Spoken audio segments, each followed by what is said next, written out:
اس نے پڑوسی کو بھی دھوکہ دینے سے وہ باز نہیں رہا. لوگ شکوہ کرتے ہیں, کہتے ہیں لوگ دنیا ساری دھوکے باز ہو گئی ہے, لوگ سارے.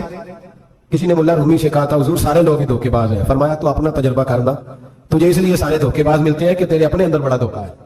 اپنے اندر خلوص پیدا کر, اللہ تجھے بڑے خلوص والے لوگ عطا فرمائے گا.